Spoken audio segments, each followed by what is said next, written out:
touchdowns on the year.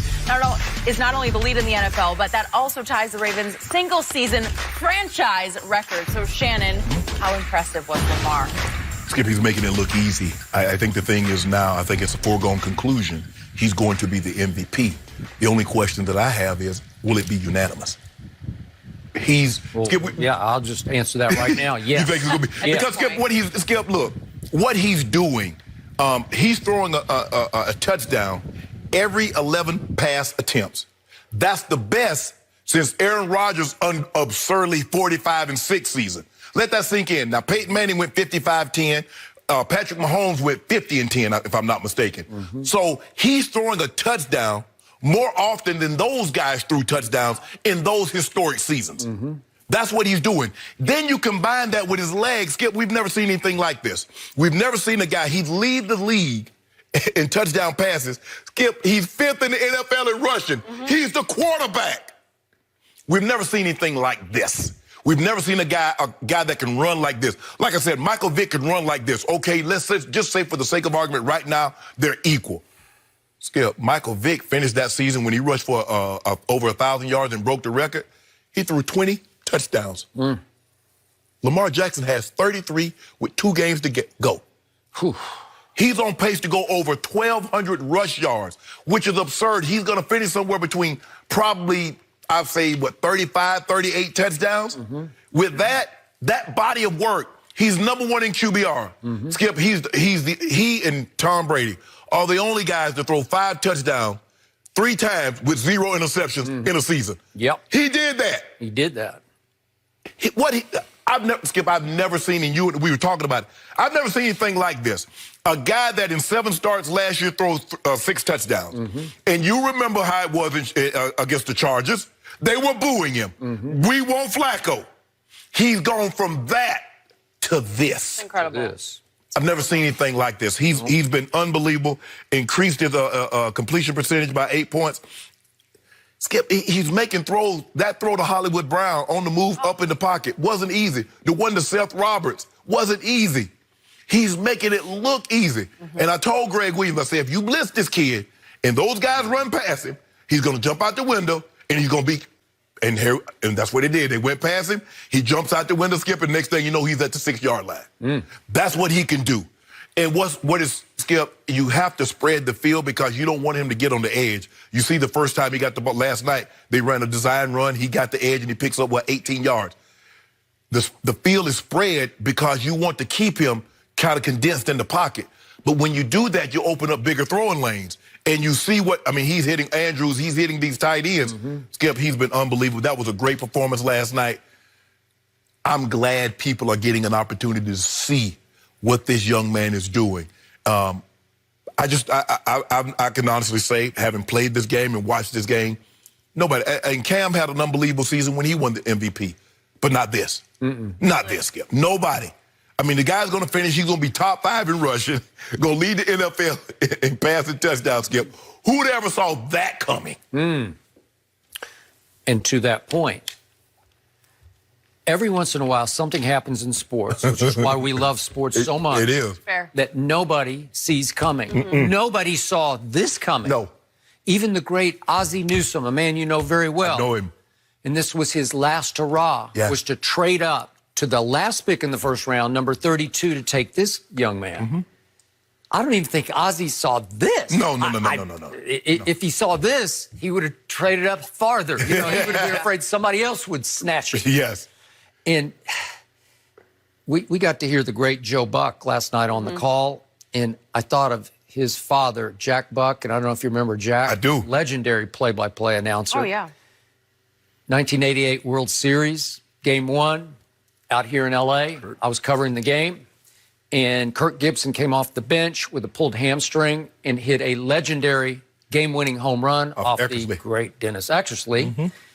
And the line was from Jack Buck, "I don't believe what I just saw." And that was ringing in my ears last night. Every other play that Lamar pulled off, I was thinking, I don't believe what I just saw. Because I know what I did see last year. And by the way, before that draft, I said, I really like Lamar. And I think it's a project. You're going to have to be patient with him. but I think he can be pretty good in this league. Or do what John Harbaugh did, take the kid and build the offense around him. Okay, but nobody saw. So we saw him try to do that last year because, Lamar he started 7 games last year. He played in all 16, so he got his feet wet. Because he got, if you mix metaphors, he got thrown into the fire. Correct. And we saw some glimpses of brilliance. Yes. At Kansas City, he hung right in there. It took 2 fourths down for the Chiefs to beat him. It did, and he was pretty good, and that was probably his best game of the year.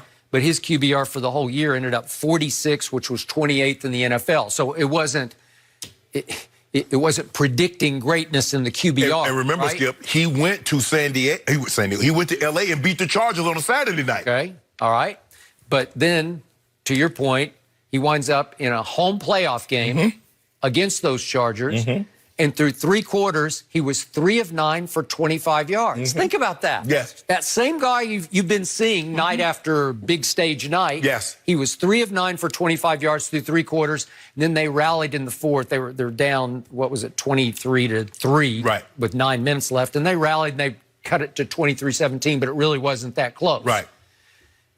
How do you quantum leap from that performance to what happened? You could see it in game 1 this year at Miami. He went home to Miami, and he just lit up the Dolphins. Yeah. And we weren't sure. We thought the Dolphins were just we thought they were bad. They take it for Tua. Okay, but again, I thought they got some talent, but he just destroyed them on opening day. Remember that? Yes.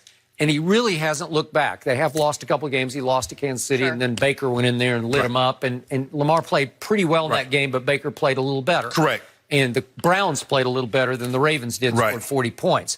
But the point now is, and you've brought this up regularly, but it's so many that they haven't just stacked wins, they've stacked impressive wins. They went to Seattle and won 30-16.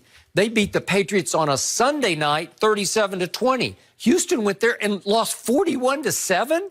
This is toying with people. Yes.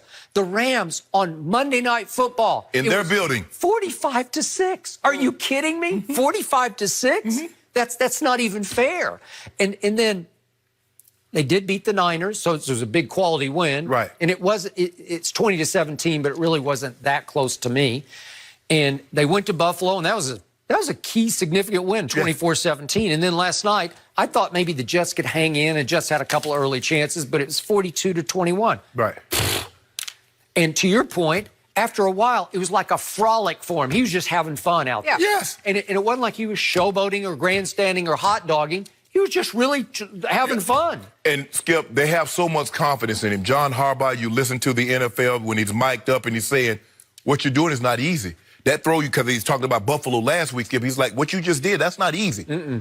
And I thought they were going to go for it early on 4th down. But the second 4th down, Lamar's like, no, I got it. I got this. Skip, when you think about a team that can run the ball for it's 4th and 1.5. And you think about a team that's running the football for over 200 yards a game, you think they're going to run the ball.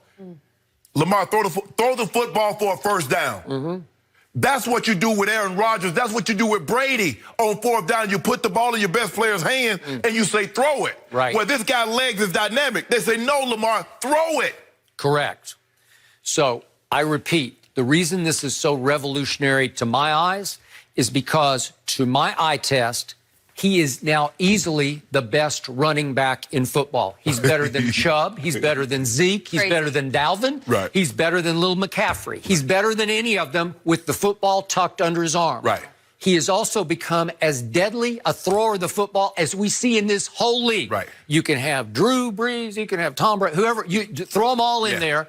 This kid is deadly accurate. He just flicks missiles. And just when you think it's safe to say, oh, he just dinks and dunks for the most part, he will launch a missile from 60 yards. And the one I thought his best throw of the night was the pass interference in the end zone on Hollywood Brown. Do we have that play? There's another one that we're seeing all of his touchdowns here. Yeah, here's the missile to Hollywood that was a. Look at this. He's throwing it off one leg. On the move. Yeah, that was his throw of the night because that was going to be a touchdown. That was going to be a tub. Yeah, absolutely. And that ball travels a real easy 60 yards in the air. Yep. So don't tell me he doesn't have a big arm. In the first, in the touchdown, I think it's the boy can skip. You see him slide up in the pocket and then flip it change his arm angles and get the ball like it's nothing. Yes, sidearm. Skip, I think last year why he struggled so much. This wasn't Greg Roman's offense. This was Marty Morningwig's offense that was put in to accommodate Joe Flacco. That's true. So they're trying to put things together on the fly. Now we get an entire offseason to come up with a scheme. Greg Roman knows the scheme. He put the scheme in that helped Colin Kaepernick and the 49ers get to the Super Bowl against this very Ravens team. So we have an entire offense to work on a scheme for this guy to get comfortable. Because I can assure you, they talked to Bobby Petrino. And they got a lot of those plays that they running for the Ravens. They got those from Louisville and Bobby Petrino. That's true. And he's comfortable. Skip, look, there's this thing everybody talk about, coach. Sometimes coaches get lazy. Well, he can't run my system. Every quarterback that's starting today is in a system that accommodates what they do really well. John Harbaugh says, man, I'm tired of just going prototypical. Let me get 6'5", drop back, and let's go from there. How about we get a guy that's this athletic? Because somebody won the Heisman Trophy his sophomore year, threw for 3,000 yards, ran for 1,500. Somebody did that. He did. So John's like, well, how about we get that guy, build an offense around him, and go from there? Yep. And that's what they've done. And he's